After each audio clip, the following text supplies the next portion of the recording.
Welcome to another episode of the Ripple Intent podcast.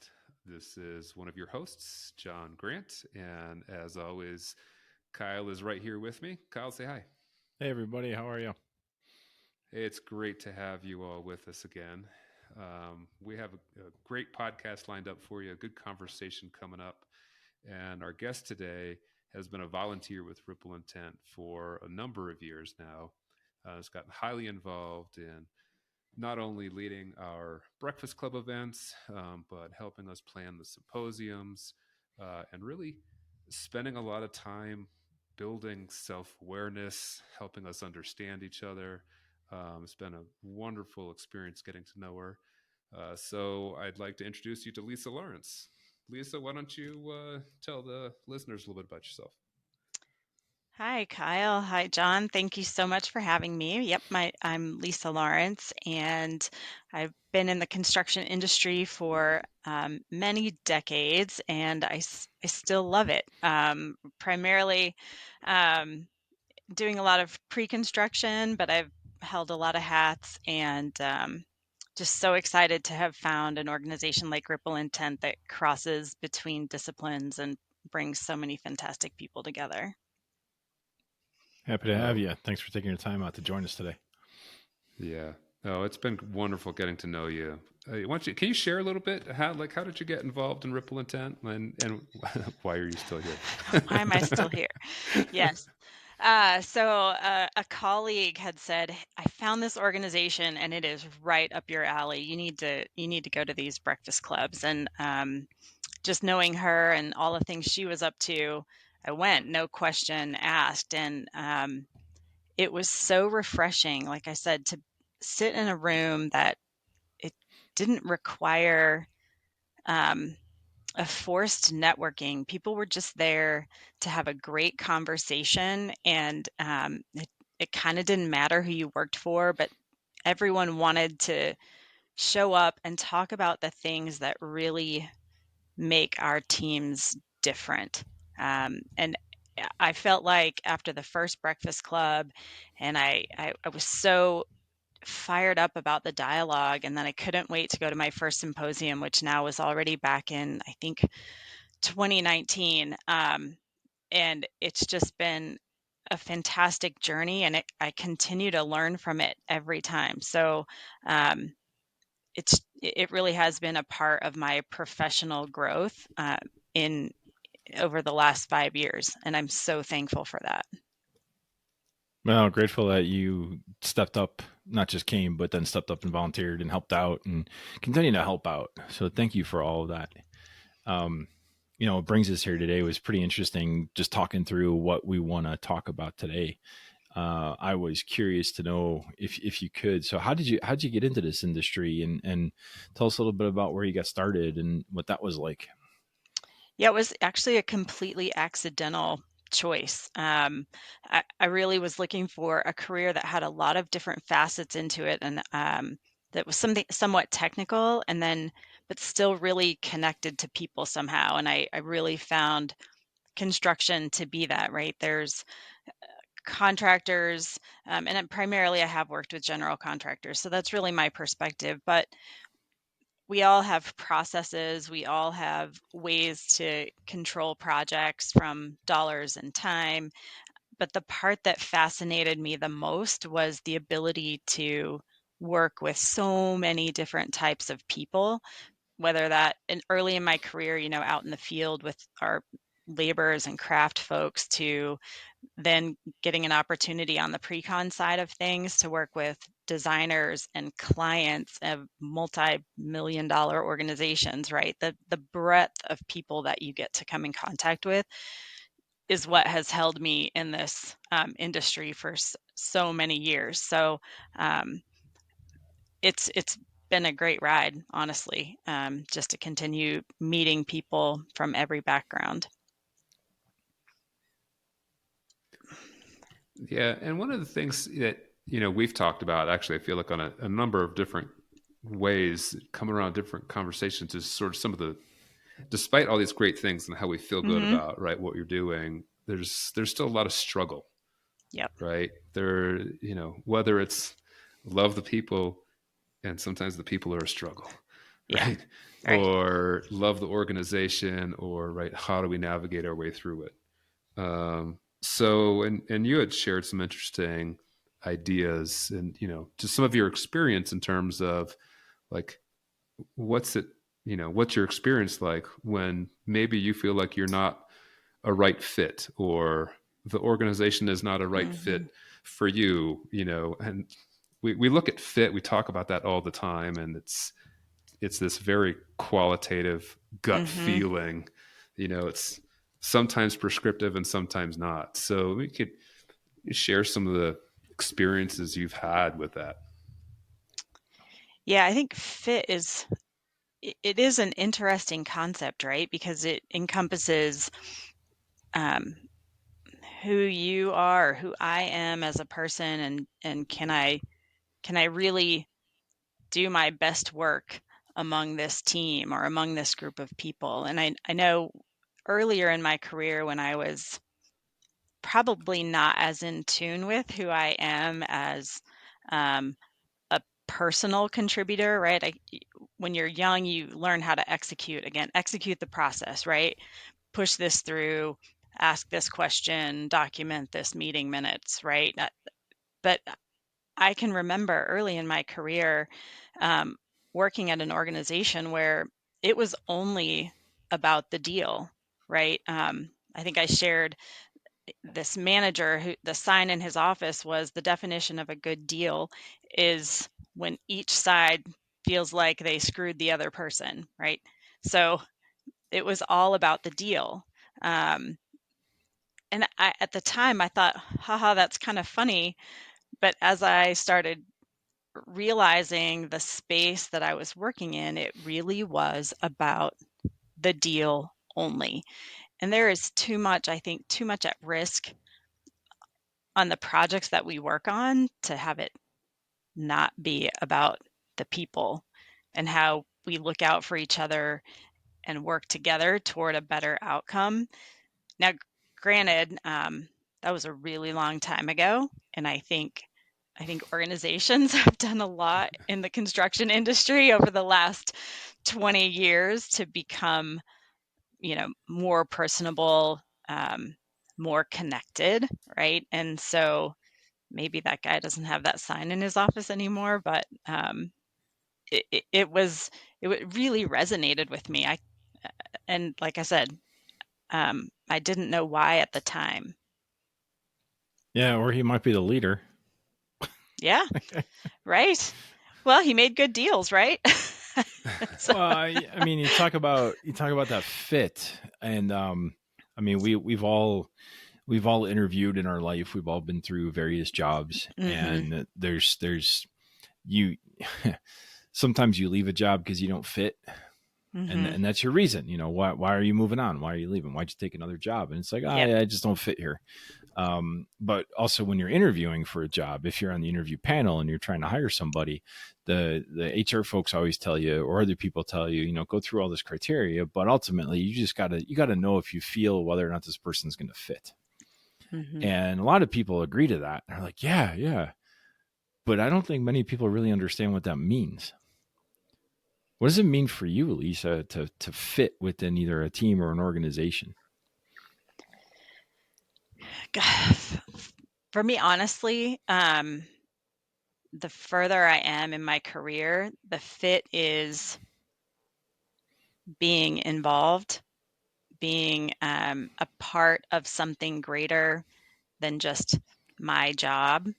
Um, I also think that there is value to me in having something to offer, right?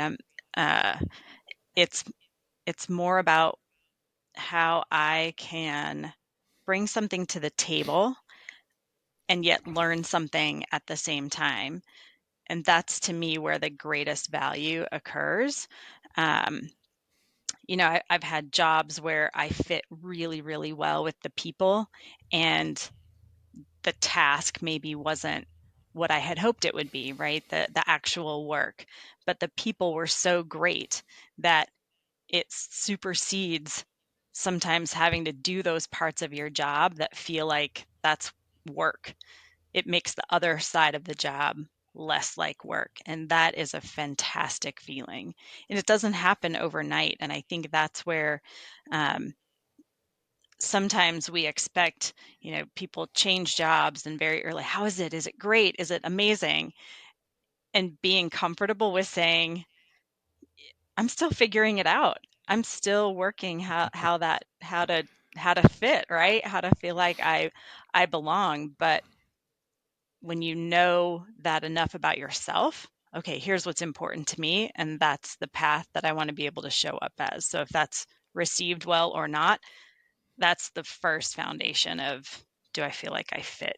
Do I feel like I connect? Yeah.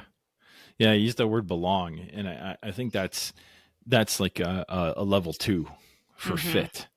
I think of my first job, and I quit because all the people there were morons, and I knew better, and I just didn't fit, and I didn't fit working with morons. And of course, looking back on that, I probably was right because I really knew I was right, but uh, as time is There's the self-assurance coming out again. as time, then you go to a couple more of those and you're like, well, wait a minute, maybe it's not all these other people, or maybe I Mm-hmm. just haven't found the right fit, and you start justifying it. But I really like I really Mm-hmm. like your word belong, because it's such I think it's a deeper concept than just fit. Yeah. Yeah, I But think bel- belonging is, sorry to cut you off, Kyle. I feel like when you say it's a deeper fit and you belong, it to me says that you can show up without a mask on. Like you don't have to try to be somebody else when you walk into your project or your team or your department, that you are who you are, and that you're embraced for what you bring to the table. yeah, so I go back to my example. I brought all the answers and nobody wanted to Mm-hmm. hear them. So I wasn't nearly as embraced as I was hoping for. It's about acceptance, and you accepted the fact Yeah. that they were all morons. And you knew you belonged so that you could show them the way. I joke, but I do believe that is, I went through a handful of jobs like that, and I had some people that have worked for me over the years that have also had that belief system much further in their career at the professional level. And that they it's one thing if your values and your contributions don't necessarily even fit, let alone do you belong with a group of people. Mm-hmm. It's another thing if you start using those either disconnects or gaps between those things and where you are as weapons to Mm-hmm. hurt the organization or those around you. And some of those people do need to be helped out of there. Mm-hmm. But for most of us, I think we're all genuinely trying to find that place where we feel accepted, we feel like we belong, we feel like we should be working with this particular group of people and within this particular organization. And to find those where both are in Mm-hmm. existence, Yeah. that's a pretty rare thing. That's when the magic happens, right? That's when people say, well, tell me about your most favorite project, right? And people always start, oh yeah, there was this one project. And they go on to talk about, they start with what the project was a little bit. And then they just talk about how people came together. They had each other's back. They worked through all of the challenges, right? That every team has to work through. Whether you come into an office, it's still challenging. We still have deliverables, whether it's an estimate or delivering bad news or sharing in the work that it takes to move a project through its life cycle. If you don't have a sense that you fit in that team and that you belong, all of that work becomes so much more difficult. So, what fascinates me is how we show up in our teams to help that happen. We're all competent people. We all design, we all build, but how do we connect and create a space where each team member actually feels like they belong and what they bring to the table is heard, embraced, and validated toward the success of the project. That's when people say, man, I really loved that team. We worked so well together.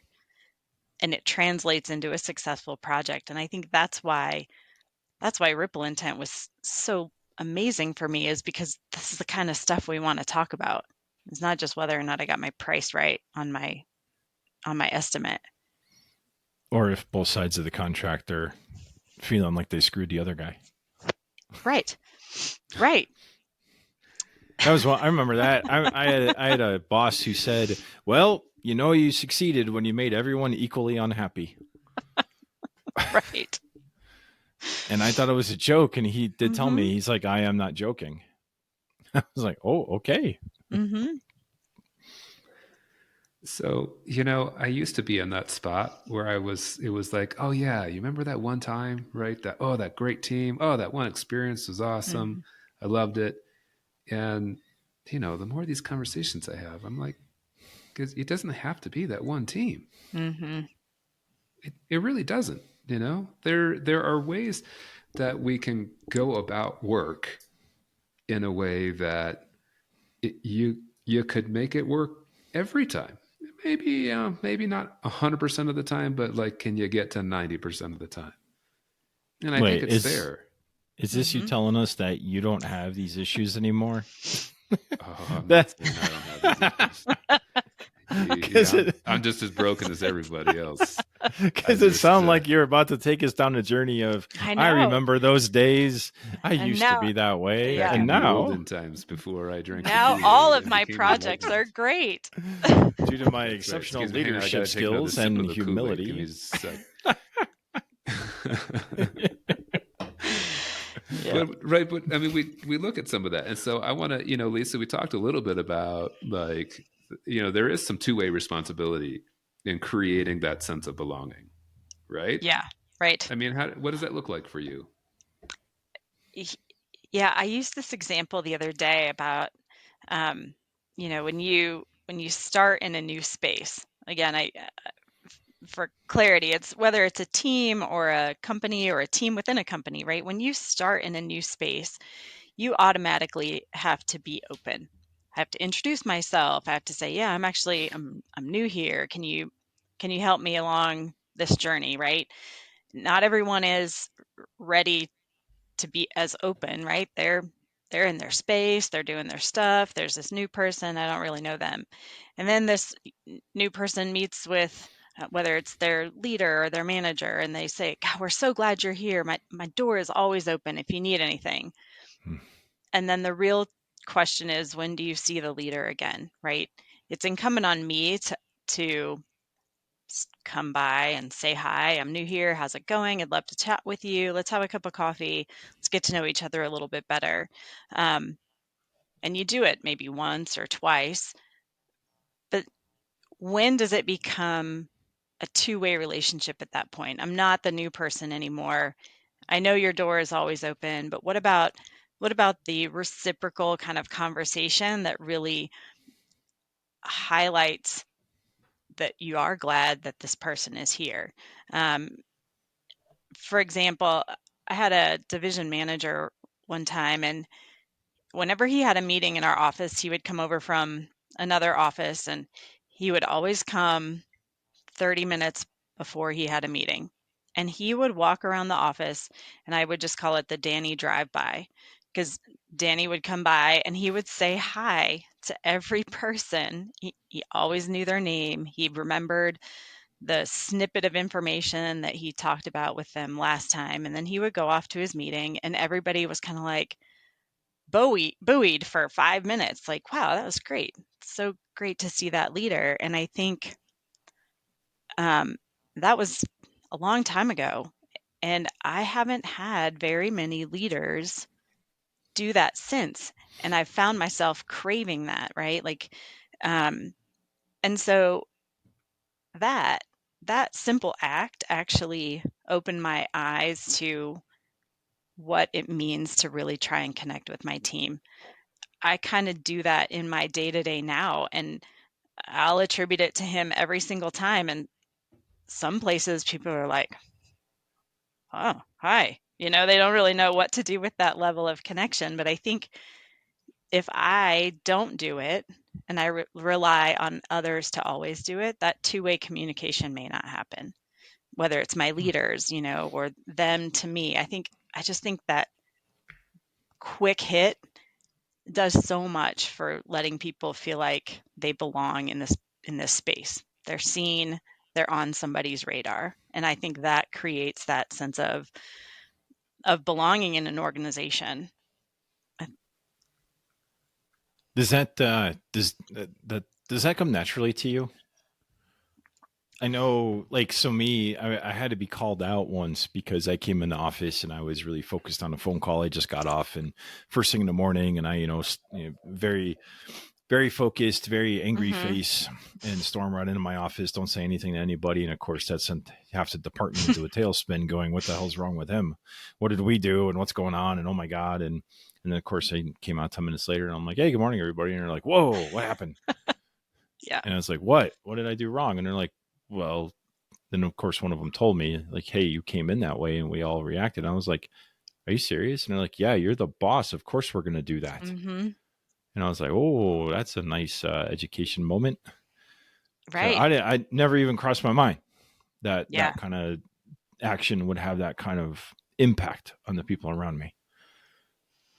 It is pretty natural for me. I do it, especially now that I've been in a new role for a bit. I worked really hard to do that, and I like that. I like for people to know that I know they're there. I think one of my favorite parts of my job is being able to give people what they need to do their job well, and sometimes it's just to be seen. Um, Not everyone responds to it like that. I think I shared a story about a woman who I worked with and eventually became very good friends with, to the point where she could tell me, she said, "You always come in here and say hi, and you're always so friendly." She said, "Until I got to know you, I didn't think I could trust you because I didn't know what you wanted from me." And it was like, that was my eye-opening experience where I was like, I'm not being nice because I want something. I just wanted to come say hi. And I have run into people since then who kind of have that same sense, right? Like, especially in an organization or where people are very focused, and it's, I'm working, and I'm an estimator, right? So I'm working on my process, I'm in my numbers, and somebody comes by and they're just like, "Hey, how's it going?" And it's kind of surprising. So I almost try and do it to a fault, but I can't help myself. I think it's so critical for those little moments to know that I see what you're doing, and I'm glad you're here. So Does that just come out for you, or do you have to like think about it? initially it comes out for me. If people respond and maybe they don't respond, or they're not used to me, that's actually how I am, then I almost start overthinking it, like, Hmm. oh, this person, maybe they're having a bad day, or um, but what it taught me is, okay, Kyle had angry face on this morning when I came in. I'll check on him in a little bit and see how he's doing. Um, I felt like it kept me in tune with my team so much better. Hmm. Pretty soon, most people would say, "Oh, hey, how are you?" And I like that. I feel like I work with very capable people. I know they can do their job, but I also want to make sure they're in a good space to do it. And so as I show up like that and I start getting responses back, like in my new job now, I'm starting to get responses back, which is fantastic. And all of a sudden, now it is a two-way, like, oh, okay, cool. You know, they say hi to me back, or I'm starting to belong, right? I'm not the new person anymore. I'm starting to be accepted for how I show up in the morning, which is, "Hey, Kyle, how are you? Good morning, John." And on down the line I go. If somebody's at their desk, I'll usually say good morning to them. But yeah, I can't help it. It's it's just yeah, it's just who I am. So I like that though. I figure if I can help someone feel like they belong, I get to feel like I belong too. So it's sort of that we all do better when we all do better mentality, right? Yeah, We all. it's and I ask because I'm not the I'm the person like the person you used as your example to go. What do you want from me? Why are you being so nice? I'm not You know, selling my anything. I'm not selling. I'm right. just saying hi. My inclination is more like, why are you being that? What are you doing this? I mean, we could say hi, but I don't need any more than that. Just the nod, that's fine, or the wave, or the, just it's all you need. So when you start getting a little more into it, it's like, oh crap, here we go. I got stuff to do. Mm-hmm. I don't want to talk about last night. I don't want to talk about the kids. I don't want to talk about the breakfast. I don't want to talk about the commute. I just got stuff to do. Just acknowledge I'm here and move on. And I've had to learn and teach myself that might be how I see the world, but that's certainly not the way that everybody else. And so when we first started working together on various things for Ripple Intent, I had to Mm-hmm. remind myself, I'm like, okay, so even to this day, after all this time and trying to work on myself, I'm like, why are you getting irritated? And it's like, because she's not like you. That's why you're getting irritated. And I'm like, okay, but that's not the intention here. So, Yeah. But just because I'm isn't that not the doing power? it, But isn't that the yeah, power of the relationship then? It's like, "Oh, I know Kyle. He's like a be brief, be gone," right? Like say hi. "Hey Kyle, how's it going?" And off we go. Right? So, but I know that. And And then get out so of my sight. exactly. Exactly. And so other people might be more like wanting to have that dialogue, but that's the power in getting to know your people is that there are times when I can engage with Kyle and we're going to have a great dialogue. And there are probably times when it is just a simple, "Hey, Kyle," and off we go. But I think that's where the magic happens is when we know that about each other and I'm not reading anything into Kyle's need for me just to say hi and keep moving. yeah. And it's almost like a bit of a superpower. The fact that you can read that someone needs to be checked on in a while, not right away, Yep. or I don't have to go fix this problem, or they got an issue. I'm going to go talk to them. It's more like, yeah, I do need to talk to them, but now's not the time, and I will, and you'll follow through with that. That Right. also is that's a I say it's a skill, it's a talent that so many people, because of their other talents, often get wrong.